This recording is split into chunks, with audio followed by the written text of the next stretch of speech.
Yahtzee. We have Yahtzee. It's a giant version of Yahtzee. Pittsburgh Steeler fans, welcome to the Steelers preview. I'm Jeff Hartman, co-editor behind thesteelcurtain.com, and we were just having a riveting discussion about a game I grew up with. It was a childhood game, the board game, dice game, Yahtzee. I love Yahtzee. I've always loved Yahtzee. You haven't played Yahtzee in a long time. Bryan Anthony Davis joins us. Bryan, you were talking about what? Yahtzee? Yeah, my wife just bought something called Yahtzee. Is that like the Hills version of Yahtzee? It's a giant version of it that I guess you take to the beach. It's in a big bucket. Oh, okay. Giant dice.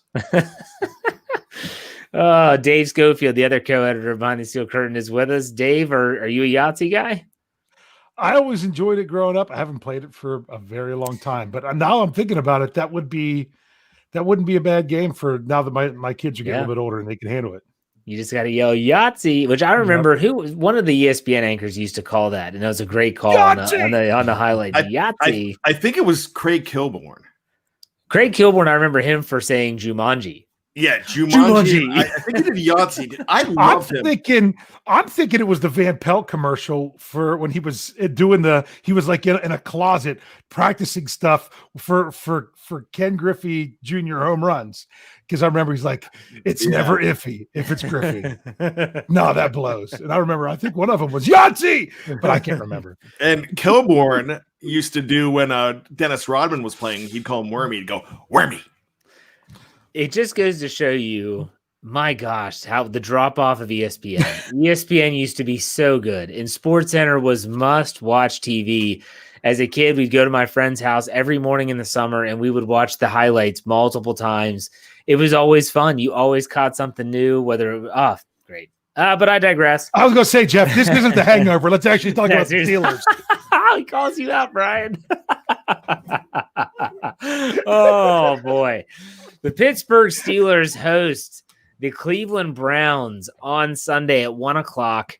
Week 6, 4-1 Cleveland Browns. I've been saying this all week because I think it's hysterical. The last time the Browns were 4-1, Bill Belichick was the head coach and Nick Saban was his assistant in 1994.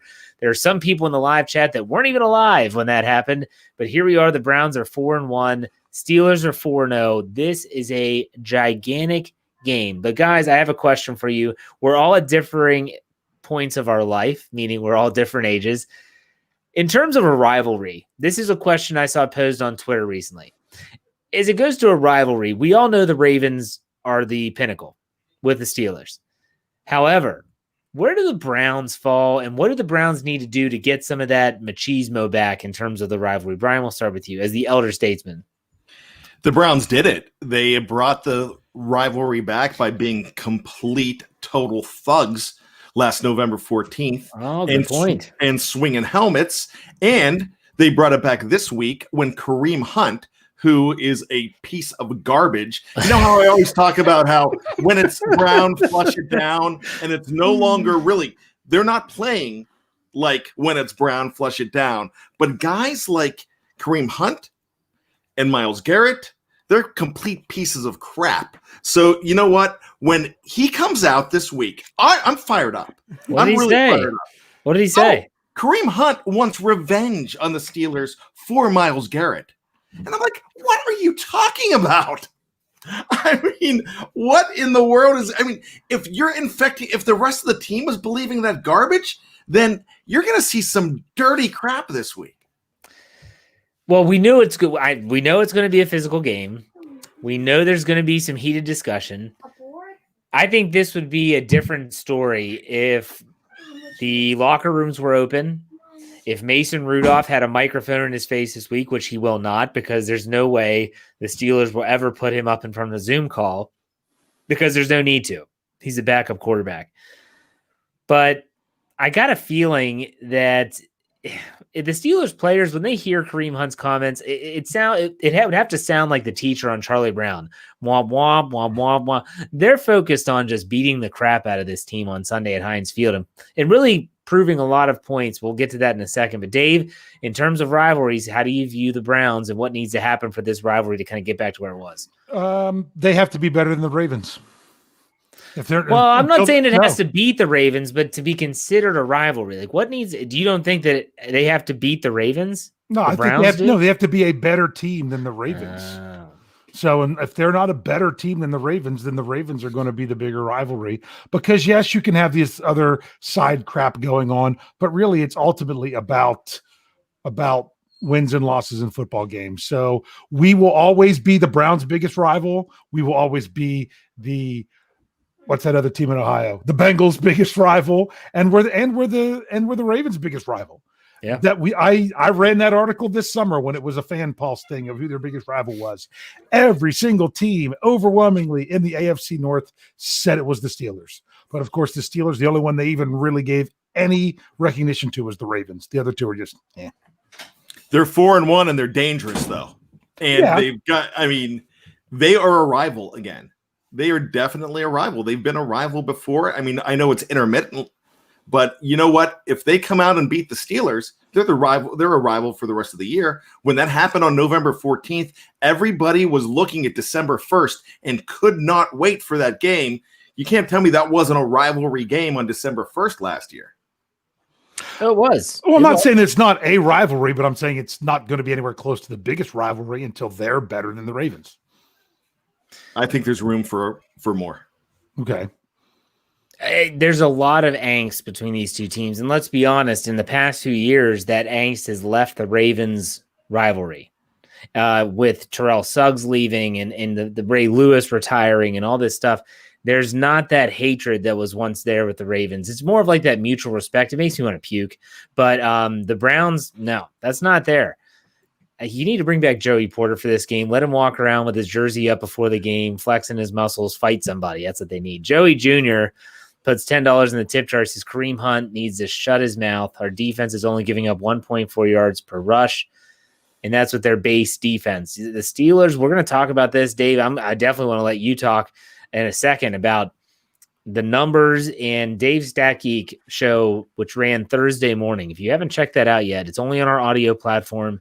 Do so because it really paints a good picture of what these two teams do well and what it's going to come down to on Sunday. But we'll get into that. We'll get into all that. So, all right.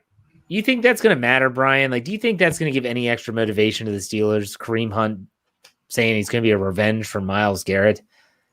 No, that's what I'm afraid of because they're coming in businesslike. They're coming in to play the game. What I'm afraid of is that you have a bunch of renegades on the other side that are going to think that they're out for revenge that they don't even need.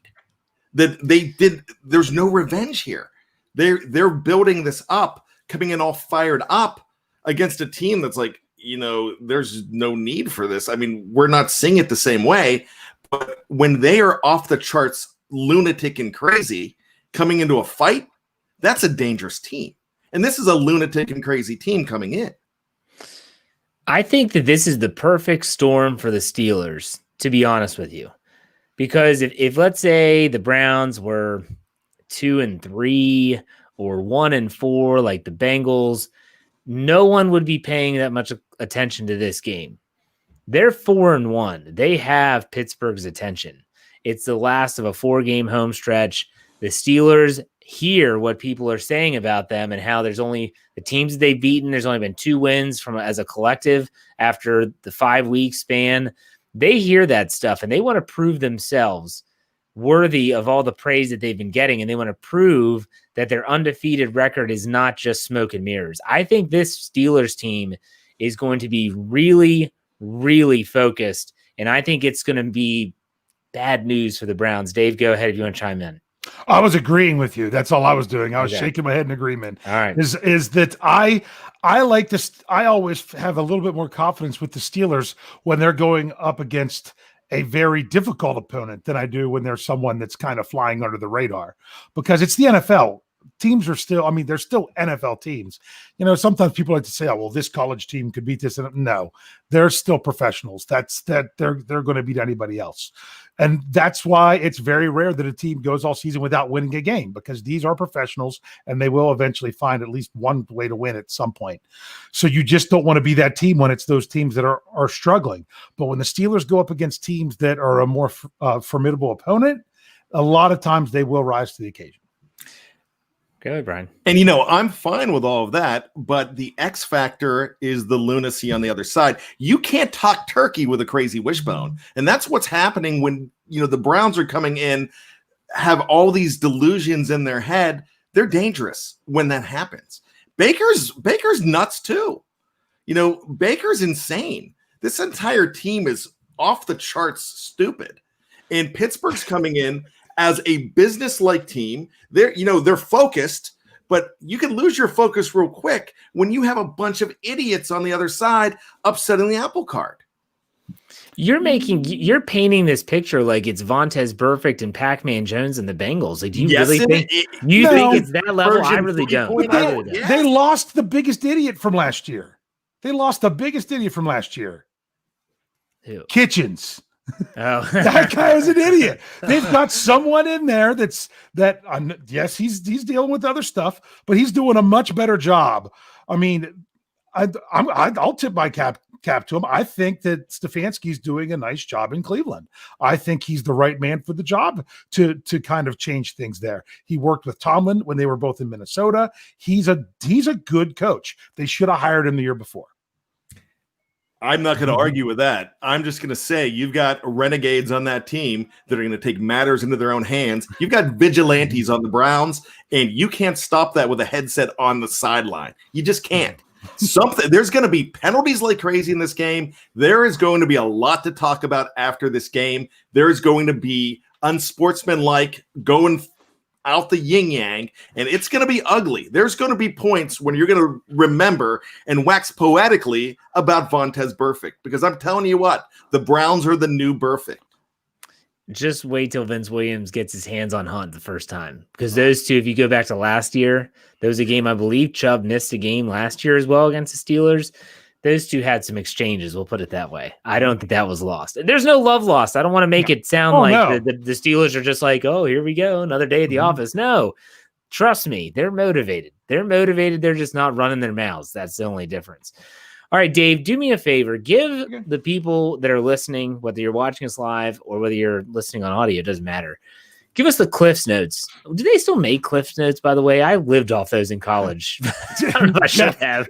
It's called the internet. That's what you have now. No, well, yeah, that's risky. That's risky business, man. Yeah. They have those search engines. They can tell if you're stealing stuff. Give us the Cliffs Notes of your show with strength versus strength. I think it's important that we talk about this. Well, I want everyone to know this because there's a little bit of discrepancy.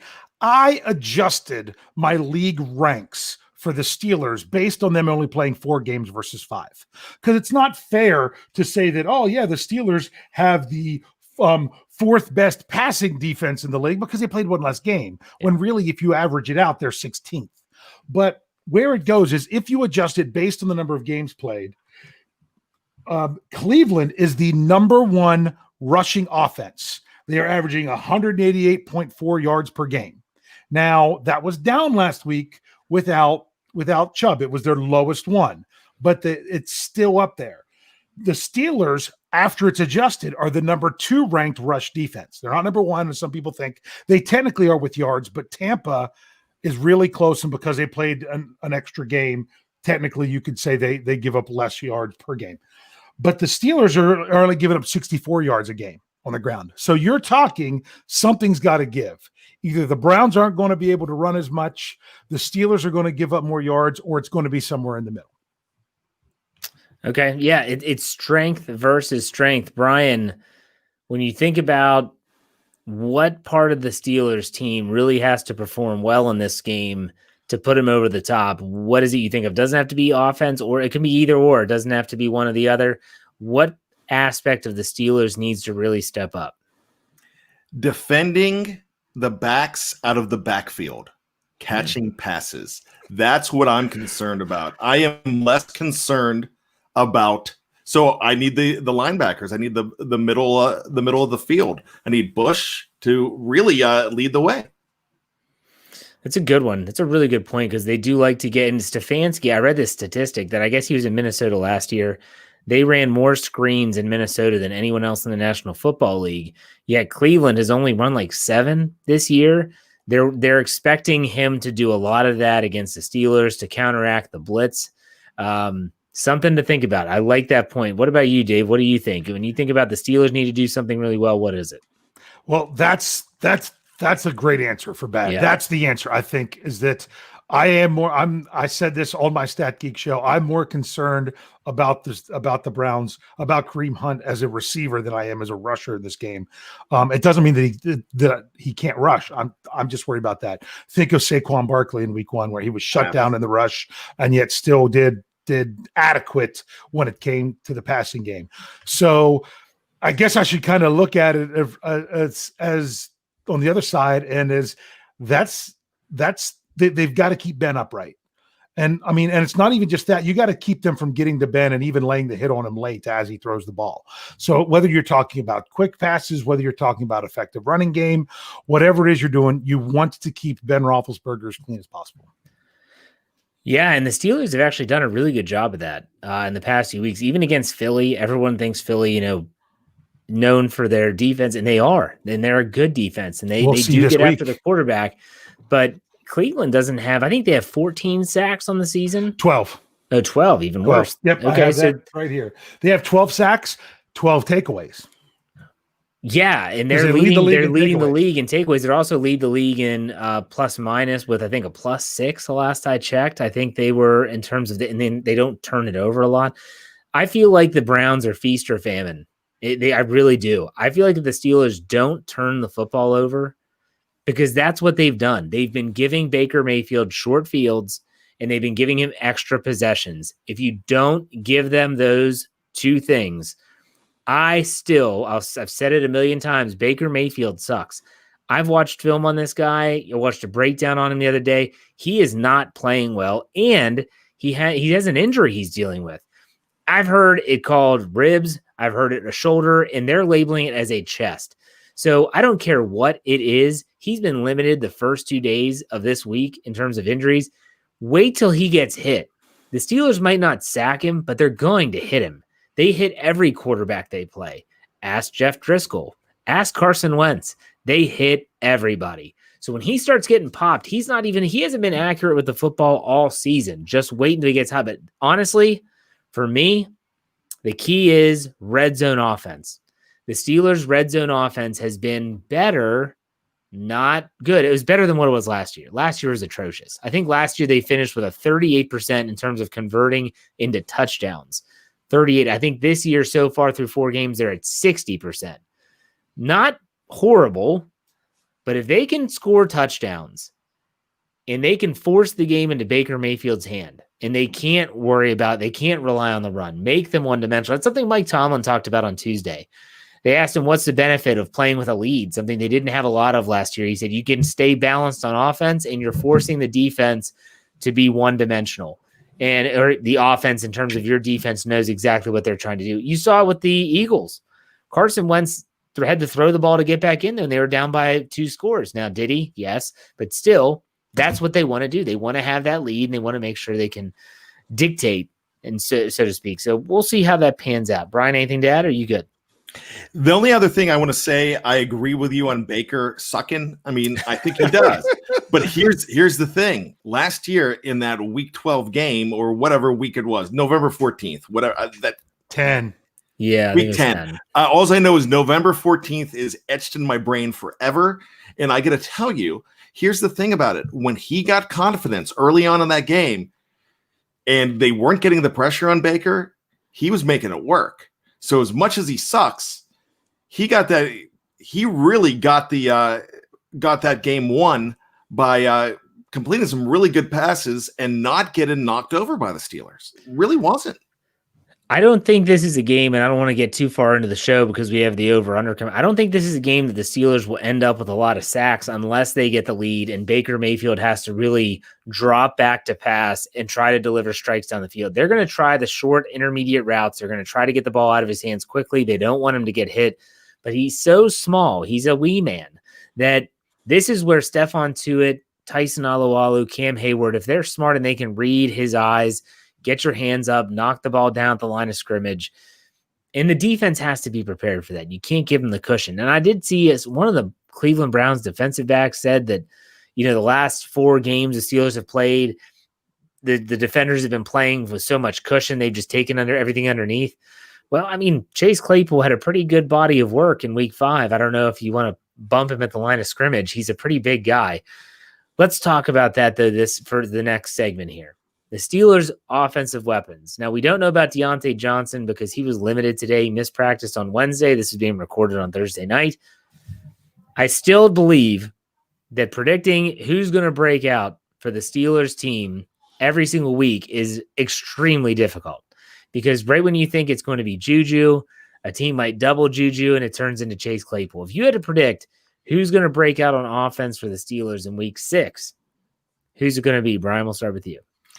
Well, first of all, which one of you predicted Chase last week? Was it you, Dave? Or was it you, Jeff? Well, one of you did it. Well, no, whoa. Who predicted him? That would be Jeff. Yes. Okay. Who was smart enough to play him in FanDuel? This guy. Yeah. I mean, that's all well. I listened to the master Jeff. Yeah, you did. He didn't even listen to himself. And I punished everybody. Hotels. That was not a fantasy football segment. That was the X Factor segment. I said, let them loose. They did. They listened to me. Just wait till the X Factor segment in the second part of this episode. I'll give another good one. I listened to you too, and it paid off. Yes, it did. I actually have to answer that question with Juju. And I'm going to tell you why I'm going to say Juju. Because now Chase Claypool has got to have your attention.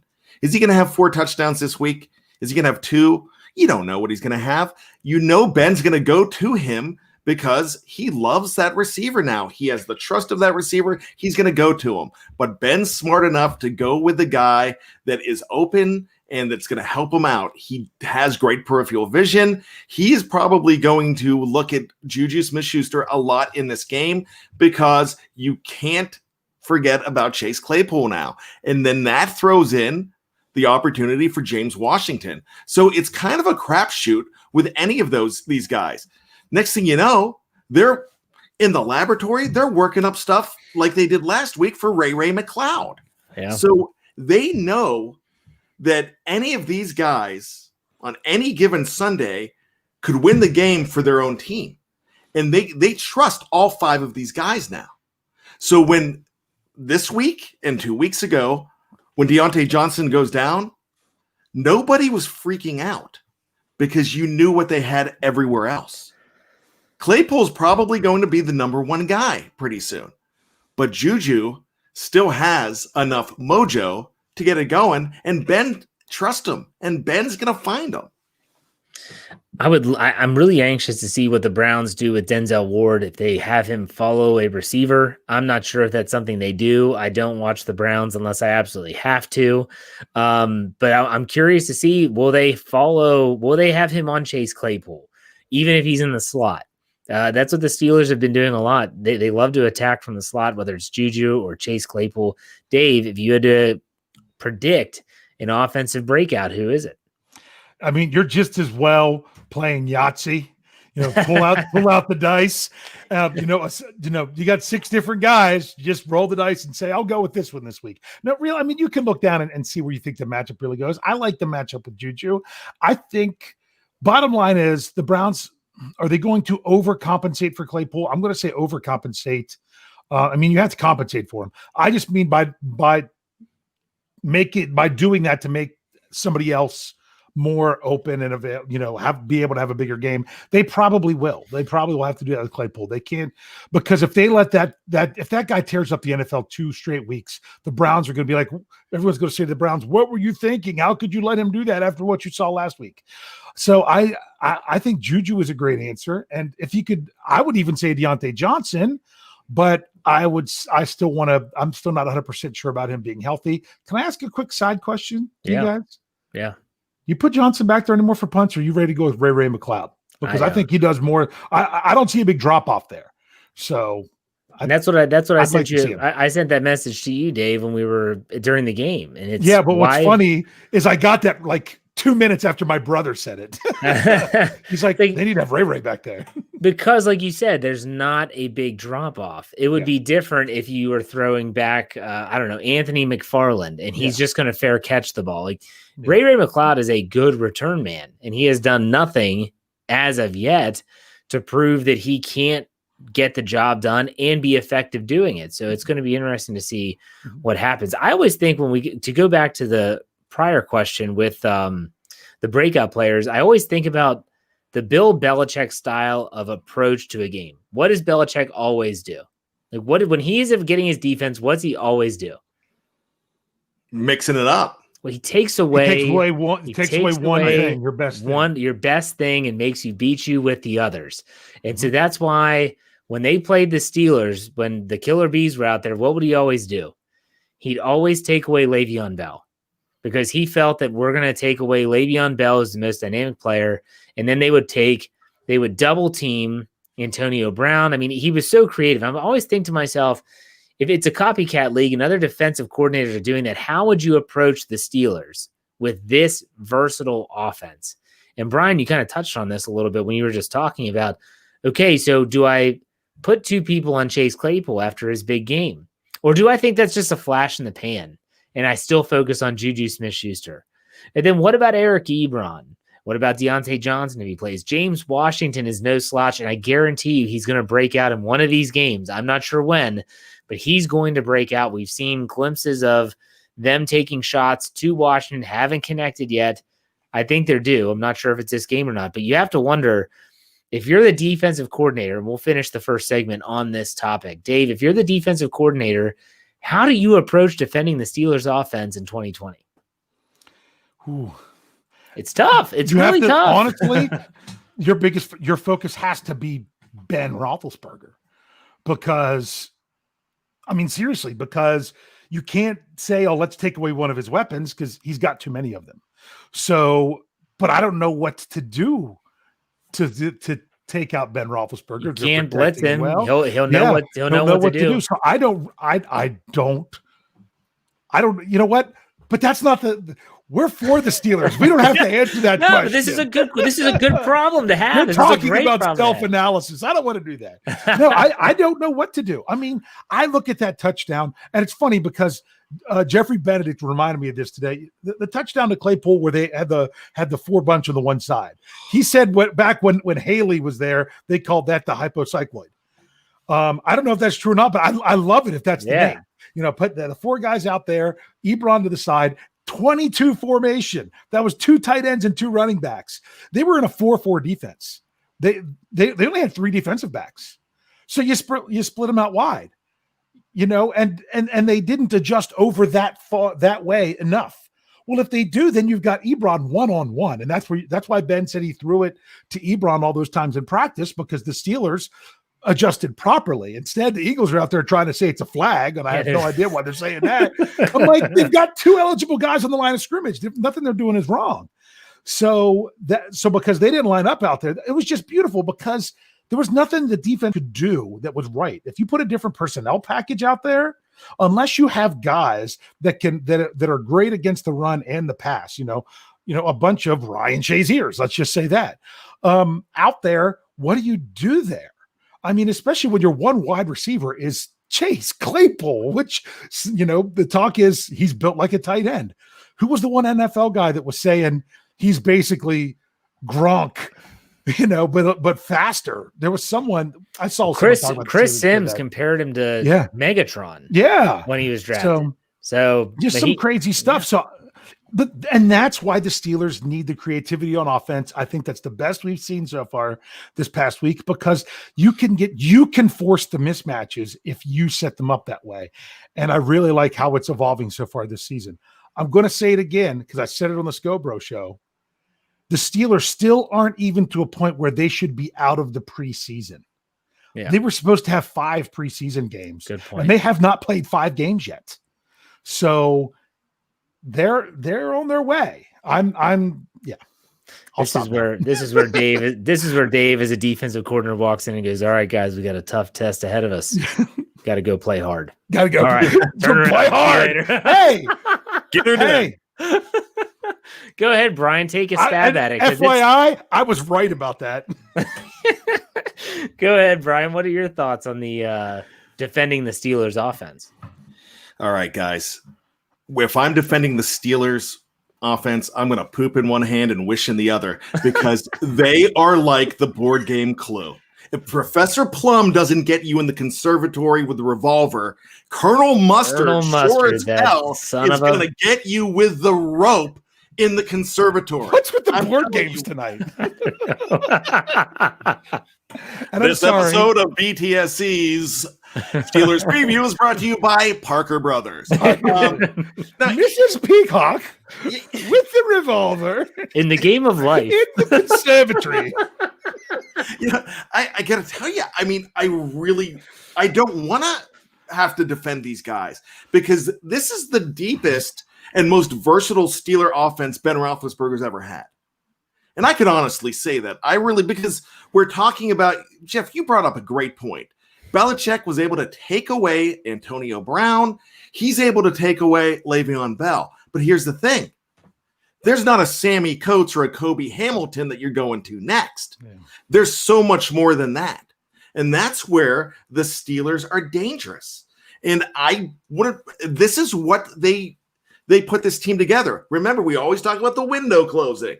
Well, they put this team together for that window starting to close. And they said, Ben, you're coming back healthy. We are going to go ahead and give you every opportunity to score at any time you want to. Can your elbow do it? And to quote our good friend Lance Williams, I didn't come back from an elbow injury to hand the ball off. So Ben is going to go crazy with these guys. And there's gray hairs in Cleveland right now trying to figure out how they're going to defend these guys. And here's the thing. Dave mentioned it. They're not really theoretically out of the preseason yet. So here's the deal. They're 4-0, and they only broke 30 once. When they get humming, oh, look out, Loretta. And when I made that comment about the preseason, that's not just really the players. Because, I mean, yeah, you know they wouldn't have played this much. I'm just even talking from a coaching and planning standpoint that you would have been doing. I'm agreeing with you. So, yeah. So there's multiple ways to look at it. Dave, I know you have this stat in front of you. How many passing yards are the Browns giving up on average per game? The passing yards, they are giving up on average 296.4 yards per game. They are 30th in the NFL. Now, a lot of that was because of that Dallas game. I don't care. I'm going to say this. Mm-hmm. Keep Ben upright. He's going to pick you apart. It's going to be like a bunch of small little gashes killing you every single time. Just gash, gash, gash. First down, long, time-consuming drives that end in points. You can't do anything about it. That's right, folks. This is a good problem to have. Steeler fans should be excited, and we're going to be right back for those listening on audio platform for part 2. If you're on YouTube, don't go anywhere. We're not going anywhere. Check us out on part 2. Be right back.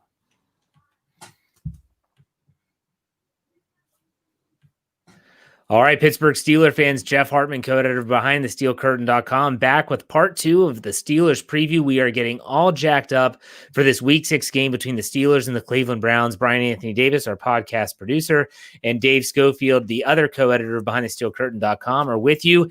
And guys, it's time where we start to kind of really hone in, narrow our focus.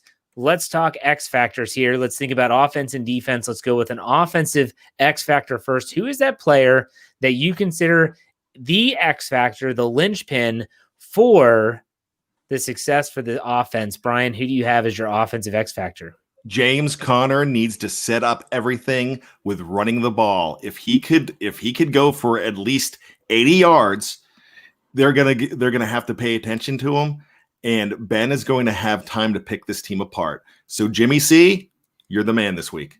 Jimmy C. All right. What do you think, Dave? Oh, it is one Benjamin Todd Roethlisberger. He's got to stay upright. He's got to not turn the ball over. End of story. You know, with Cleveland, with that pass defense, which, like I said, it's one game has it skewed, but they've still been up there.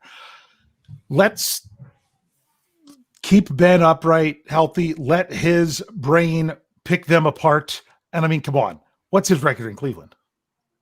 Or not just in Cleveland, against Cleveland. He's only lost twice?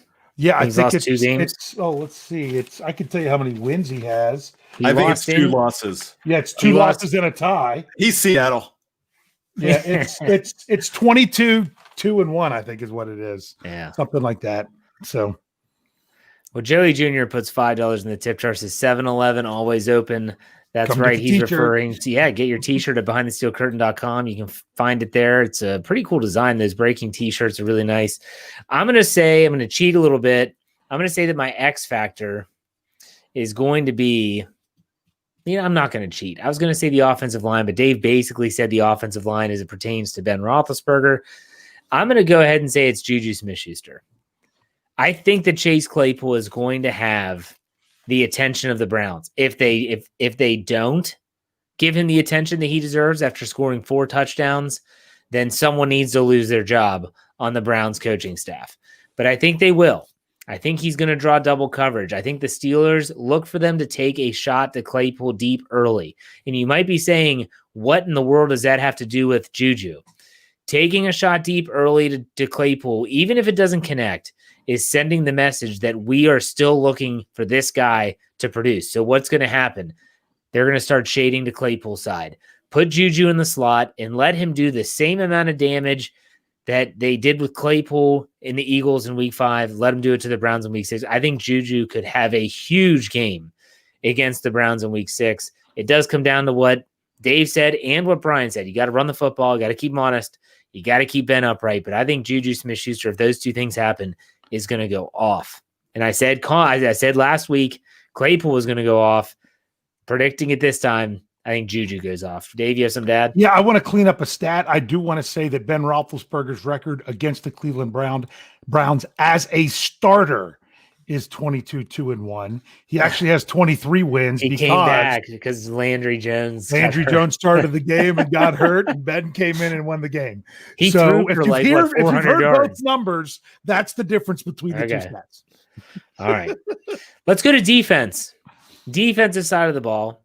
They do have a tough task ahead of them. We're going to get into the injury report in a second. But, Bryan, when you think about the X factors for the defensive side, who do you think? I've already talked about this earlier. It's got to be Devin Marquise Bush Jr.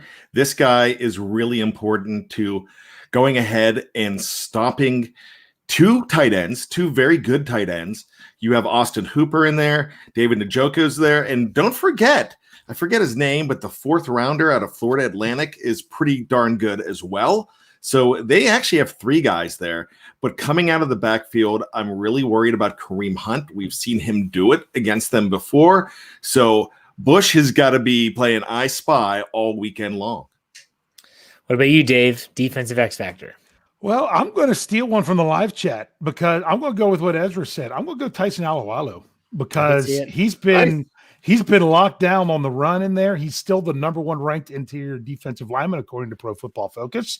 And yes, the live chat must have read my article earlier today because, yes, PFF does have Kevin Dotson as the number 1 pass blocking guard in the NFL. Anyway, back to my X factor. If they can shut down the run, if they really can, if you're going to make Baker Mayfield beat you, I think will be the key. If they can get that run going, and Alualu has kind of been a key. If I was the Browns, I would try to run formations to keep him off the field.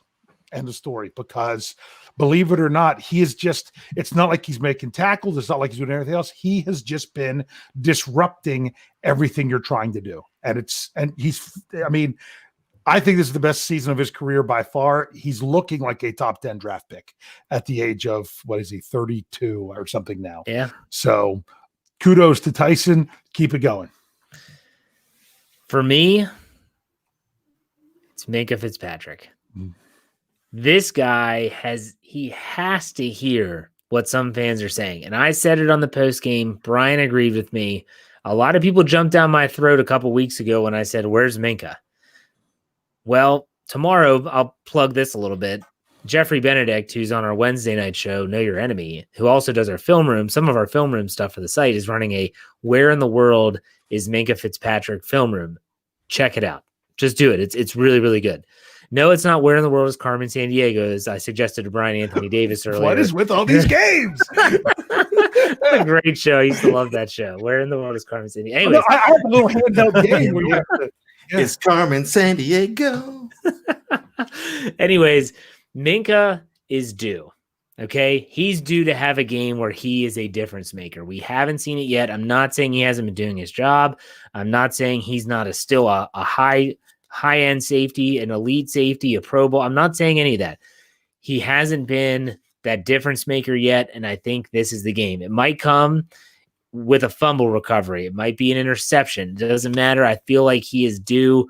He's my X factor. Shut some people up. Shut me up, Minka. That's what I want. Shut me up. Make me eat crow. And you're my defensive X factor. Okay. Let's go to a segment I threw in at the very end. I want to do it now, though. I think it's fun. Let's do some bold predictions. Okay. Last week, I predicted, I think, Fitzpatrick to have an interception. I was wrong. Nelson had 2. Did not predict that. Brian, we'll start with you. Leaving Bougie out of it, what is what would be what would be your bold prediction for this game? Somebody's getting suspended. I'm not kidding. I love it. No, it's fine. It's fine. Who's your prediction then? Who's getting suspended? It doesn't matter who. I'm curious. I'm curious where his mind's going. So I'm going to say on the defensive side of the ball for the Steelers, I'm going to say it's Vince. Ooh. Not going into Tennessee. Come on. And so this is what Bad gut is, and Mrs. Bad has to put up with bad gut all the time. But this is what Bad's gut is thinking. Now, for the Browns, it's either going to be Larry Ogunjubi or it's going to be somebody like it's going to be a defensive back. It's not going to be Denzel Ward. It's going to be one of their safeties. It's going to get chippy. And I'm telling you, somebody's going to try to take somebody's head off here. If you follow the WWE, former Steeler Kevin Henry, his cousin is a WWE Hall of Famer, and he used to come out to the music, somebody's going to get their bleep kicked. Somebody's going to get their bleep kicked. And that's somebody is going to get their bleep kicked. I'm telling you. Somebody's getting suspended. I'm telling you what. Roger Goodell, you're going to be busy, my friend. Oh, boy. Dave, what's your bold prediction? I'm trying to still figure one out. This is tough. You know what? I'm going to tip you off a little bit to my predictions. Well, do you want me to go first and you think about it? No, it's okay. I'll say this. My bold prediction here, and I really hope I'm wrong, is that this game is going to come down to the last play of the game. You watch your mouth. I'm going to go with my bold prediction is Baker Mayfield will start the game, but he won't finish it. That's my prediction. That's not good, man. I'd rather go against Mayfield than Case Keenum. Oh, that's right. Brian's boy. Case, you're love affair. Case Keenum. What would you do? Especially at the end of the game. Mayfield's terrible in the fourth quarter. Be still his beating heart. I love Case Keenum. And I say that with a staunch record of heterosexuality, but I love Case Keenum. Oh, wow. Jeffrey Benedict, bold prediction at the wazoo. Chase Claypool was an even better game than last week. Wow. I'm here for that party. And let's put Jerome Clark. He puts $5. I think that's Canadian. Canuck dollars. It's not Californian. Canuck, well, could be. They're crazy out there. Yeah. Could be Cambodian. I don't know. Those crazy Canucks. He drops $5, whatever it is, in the tip jar and says, "With a win Sunday, Ben 20 cents." With a win Sunday, Ben Roethlisberger will pass Dan Marino with 158 wins and have sole possession of 5th all-time quarterback wins. And a good stat there, Jerome. That is a good stat. Good stat. Ben's climbing up the charts. Watch out. Here we go. Canuck Bucks. I like that, Ty. He said Canuck Bucks. Yes. Oh, boy. Could we start paying Michael back in Canuck bucks? Hey, like, Michael, we're going to give you 50,000 Canuck bucks a show. It's 50 cents. Let's play some over-under, and then we're going to get into the injury report and predictions. Over-under. I love this. I love setting the lines. I don't know. Maybe I should be a bookie. Okay. Ben Roethlisberger passing touchdowns. The over-under is set at 2.5. Bryan, over or under? Under gets 2. Dave, you said you said that last week, and you were wrong, Bryan. Over. I'm going over this week. Nice. I'm with Dave. I'm with pass defense. Not that it's bad, but so far it's been bad based on some of their matchups. So it's not a strength. Actually, you know what? I already know my final score. I've got to go the over because I just realized that there's no way to justify it. So I'll take the over. There you go. All right. James Conner rushing yards. 90. Over under, Bryan. Let's go over. Oh, okay. Very nice. Dave, what do you think? I'm going under based strictly on the numbers because if the Steelers are second in the league in pass defense, the Browns are fourth. I'm going to go under again. I think they're going to have a collective 100 yards, but it's not just going to be James Conner. They're going to mix in some Ant Mac. They're going to have Benny Snell get some touches. And let's not forget the occasional reverse, the jet sweeps. Yeah, they're going to have over 100, but it's not going to be all Conner. Right. right. Chase Claypool touchdowns. Did not preface receiving or rushing, just touchdowns. 1.5. Bryan, over or under? Under. He gets 1. Okay. Dave? I was going to say, he froze for me for a second. I'm going to say under just because that would just be a crazy pace for him to turn around and put up 2 more. So law of averages, I think someone else would get him this time. He still might get 1. So the safe pick is under. Over 2. I think he gets 2. He's going to be a touchdown machine. And Jeffrey says 11. All right. Eric Ebron receiving yards. We went a little bit more individual in this over under. 65. Bryan will go with you. Over under. I'm actually going to say over. I'm not saying 100, but I think he can get about 70 some, and he's going to be targeted early, often, and everywhere. Okay, Dave, what do you think? Okay, I'm a little bit lagging here. I'm going to say under just because I'd like to see Vance get used a little bit more too. I'm going to say over, but not by much. I'm talking like 70. Like he might have a couple big catches down the seam, catch and run for a couple big gains, but I don't think it's going to be much. The Pittsburgh Steelers allowing sacks on Ben Roethlisberger, we'll say at 2.5. Bryan, what do you think? Under 2. Ooh, okay. Dave? I'm going to say under and 2 as well. All right. I'm going to go with over and say 3. I think Myles Garrett's going to get home a couple times. We'll put it that way. All right. And then sacks for the Steelers defense. The line set at 3.5. Bryan, over under. Under. Really? Yeah. Okay, Dave. I'm telling you. I'm going with the season average. I'm going 5. I'm going over. There's times where I think, okay, take the under, but there has been nothing to show me that they're ever going to slow down. So I'm going to take the over. It might not be 5. It might just be 4, but I think they're going to get over. Turnovers, the Steelers turnovers, turning the ball over. The line set at 1.5. Bryan? Under 1. Dave? I'm saying under 1 because if it's more than that, then I think they're in trouble. Under 0. They don't turn the ball over.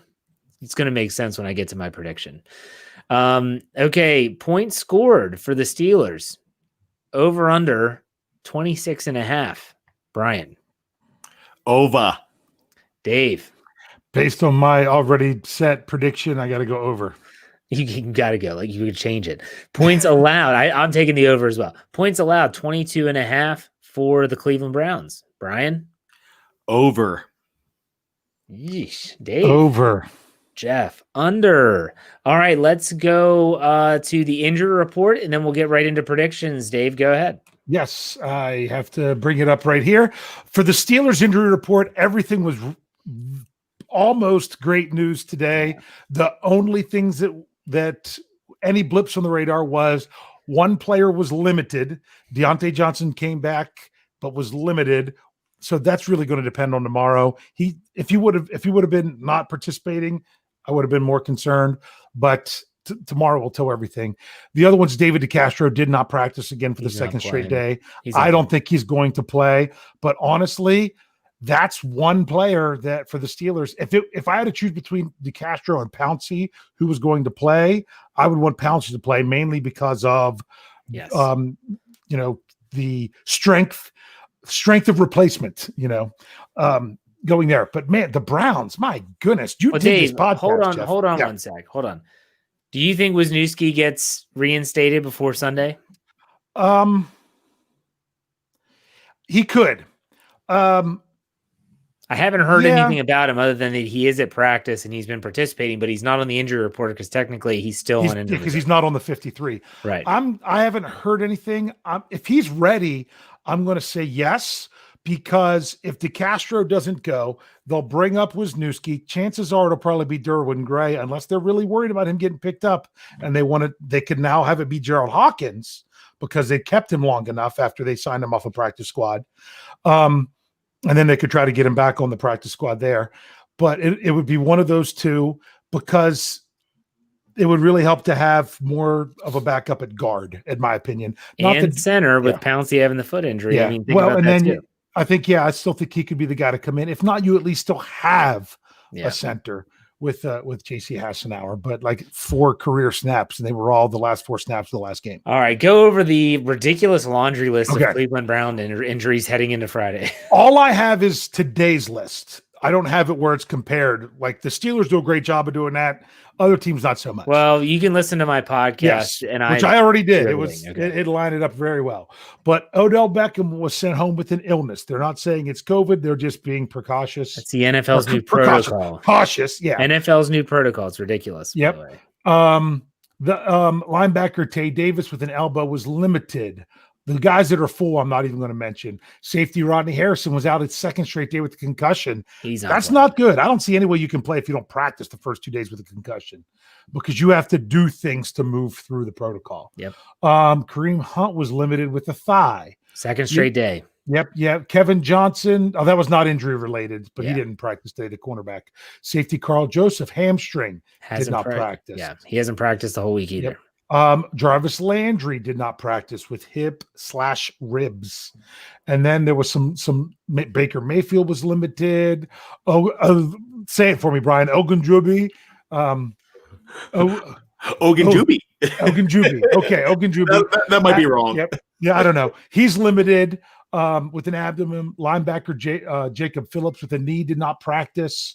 Guard Wyatt Teller. He's not playing. He's not playing. Chris Hubbard's going to be playing in his Never spot. Played guard in his life. And in the NFL. Wyatt Teller is PFF's number 1 ranked guard overall. Yeah. I mean, he's up there. So that's a big thing for them. Their center, JC Treader, he was limited with the knee. And then Olivier Vernon with a groin, the defensive end, was also limited. Tomorrow is going to be the big question with them, is how people do tomorrow. That's quick, a lot of guys, dude. Dave, don't they all have groins? I'm just asking. I was going to. I better not say what I was going to say. All right. So that's the injury report. And there's a lot of names on that Cleveland list. You look at Pittsburgh and you talk about DeCastro and all that stuff.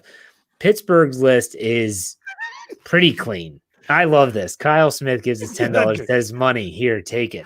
And those are not Canuck bucks. No, by the way, those are not. That's a real deal, baby. American green. That might be the best super chat we've ever had. Money. Yeah.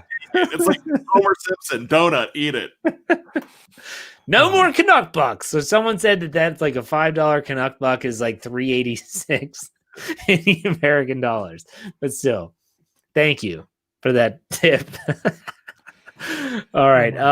Let's get to our predictions. Let's talk about what you think is going to happen, how it's going to play out, and what your final score is. Line is, Dave, is it changed to 3.5? That is on tally side.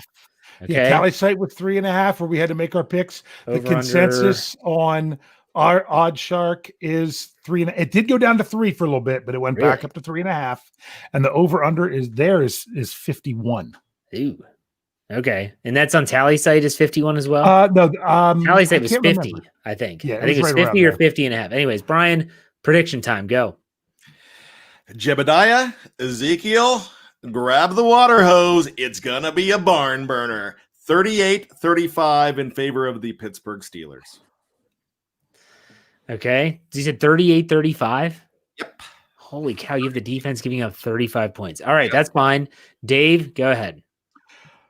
Kyle's back at it. Yeah, I was going to bring it up afterwards, but go ahead. He says, now regret not giving more. Let's make it 20. Thank you, Kyle. We really appreciate it, man. Kyle, if you like my personal PayPal account, all right, mine. I've gone back and forth. This game literally, I could see a blowout in either direction. I could just see, it almost feels like at some point the Steelers are going to just have that game where things aren't going right for them. I don't want it to be the Browns, but last year it was the Browns. I mean, that was the game that things just fell apart. So there, always got that in the back of your mind, so you know it's possible. I don't think that's going to be the case. I can see the Steelers coming out and blowing. I mean, with all the injuries the Browns have, a couple guys could even go down in game. I could see them blowing the doors off of them. But for some reason, I'm going to meet in the middle, and I'm going to say this is a close one. I'm going to say 31-30 as Chris Boswell kicks the game-winning field goal as time expires. Sheesh, you are killing me. Let me tell you what's going to happen. Oh, it's a chip shot, by the way. The Pittsburgh. Oh, good. That's good. Thank you. You just saved my heart attack. Let me tell you what's going to happen. The Pittsburgh Steelers, they have something to prove to the league, to the division, and to the Browns. They are going to come out, and it's going to be a 2019 Steelers defensive effort. And if you remember what that was like, they did not give up a lot of points. And the offense, they're ready. They are just getting primed. To tease my Let's Ride episode on Friday morning, this offense is ready to take some serious strides. I think the Steelers win this one handily. Final score, Steelers 30, Browns 17, and the Steelers technically probably could have held on to that, maybe scored some more points. They'll get in the victory formation to finish it out. This is a game that everyone thinks is going to be close. All the games prior, everyone thought was going to be a blowout, and they were close. I think it's going to flip the script. Everyone thinks it's going to be. Is this Jim Nance and Tony Romo, by the way, Dave? Yes, it is. Oh, gosh. Give them nothing to talk about. Blow their doors off. Roethlisberger throws for 3, and we're all talking about the big win on Sunday. I'll tell you, and I've seen the live chat. Who was saying it? I got to try to look back. Take the under, by the way. Take the under. Yeah, I'm trying to look back to see who said it, but it was. This is the more national televised game. It's with Nance and Romo. The officials are going to keep this close. They're going to keep it close, if not give it to Cleveland, just because of how it's going to be. Well, you thought you saw bad officiating last week. That's my bold and bizarre prediction. The Steelers will struggle to defeat the officiating. There you go. All right, trivia time. Finish out the show. Go ahead, Dave. Okay. This is one I actually took some time to research this because I was looking at it and then I didn't remember it off the top of my head. With Ben Roethlisberger having, as a starting quarterback, 22 victories against the Cleveland Browns. I did regular season and postseason. He's never faced the postseason, so it doesn't matter. But he also has over 20 victories against the Cincinnati Bengals. There are I could only go back to 1950. So I'm warning you there, only back to 1950. But there are only 4 quarterbacks in the history of the NFL that have 20 or more wins against 2 different teams. One of them is Ben Roethlisberger. Who are the other 3? Tom Brady. That's one. He actually has it against 3 different teams. Yeah. So that's Tom Brady's 1. I'm going to go with Peyton Manning. There's strike 1. Nah. Go ahead, Brian. Not You him did that. because he changed divisions. Right. Yeah. Brett Favre. I don't know if Brian's saying anything because he's frozen. He said Brett Favre. Brett Favre is another one. There you go. Okay. Go ahead, Brian. Guess again. Danny Marino. Dan Marino. That is a great guess, but Dan Marino only has 20 wins against one other team, and that is the Indianapolis Colts. Okay. So, but that's a great guess because I was going to ask about who the other two that there are two people that had only one. What's crazy is the other one only has 20 wins against each team. Is it Elway? It would be John Elway. And the two teams are against the Chargers and a team you wouldn't think of because they changed conferences in the 2000s. Seahawks. The Seattle Seahawks. So Okay. now if I took the playoff games out of there, I don't know that he would have had it. But then there's two people. Well, Brady had 3, and Brady's actually over 30 wins against the Jets and the Bills, but not the Dolphins because they don't do as well against the Dolphins. But there are two other people that have 20 wins against one team. You got Marino. I don't know that you'd ever get the other one because the other one is Len Dawson against the Broncos. Has 20 wins. But the other thing that's crazy, Johnny, I went through and did a list of which quarterback had the most wins against each team. It's crazy. Johnny Unitas is on this list 3 times. Wow. That's pretty cool. But there are 2 teams on here that are very low of meaning have the lowest number of quarterbacks of one quarterback having a win over them. And that number is 12. The Arizona Cardinals, and that's Troy Aikman 12 times. And the other one is the Pittsburgh Steelers. Who has the most wins of all time against the Pittsburgh Steelers, including playoffs?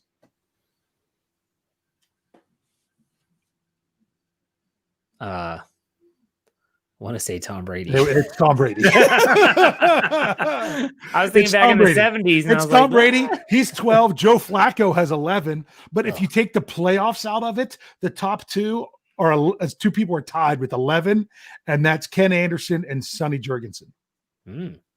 All right, Brian, do you have any trivia? Or are you good? No, I am good this week. I can't top that. That was amazing. That was a good one. All right, final thoughts. Send us out, Brian. Go ahead. It's going to be ugly, but 5-0 will be prettier. So go Steelers. Dave Schofield. I am preparing for the worst of this being a close game where the Steelers have to pull it out at the end. That's really it. I was even, do I take the Browns in a close one? Not with Baker Mayfield and how he is in the fourth quarter. He has been, I'm pretty sure, the worst quarterback in the fourth quarter in the NFL this season. Therefore, if you're looking at a close game, I like the Steelers, but I would much rather it go in the way that Jefferson Hartman says, where it's a blowout. So let's get AFC North football. Let's get to it. Yeah. The Steelers send a message in the division and to the conference in the National Football League that their 4-0 record is not a fluke. They are contenders. They are not pretenders. You'll find out on Sunday. The message will be sent. In the meantime, folks, make sure you check out BehindTheSteelCurtain.com for all your Pittsburgh Steelers needs. We have everything. We have film breakdowns. We have commentary, breaking news, you name it, we've got it. And make sure you follow us on our audio platforms wherever you get your podcasts, iTunes, Apple Podcasts, Google Play, Stitcher, Anchor, Spotify, Pandora, you name it. There's probably another platform that just got created. Follow us there. Search Steelers or BehindTheSteelCurtain.com. Please like the show if you're watching live on YouTube. We appreciate it. Brian Anthony Davis, why don't you send us out? All right, for Jefferson Hartman and Davison Schofield, my name is Bryan Anthony Davis. You can call me bad. You've just been previewed. It's going to be a good one, and we love you, Steeler Nation. BTSC out. Hey. Yahtzee.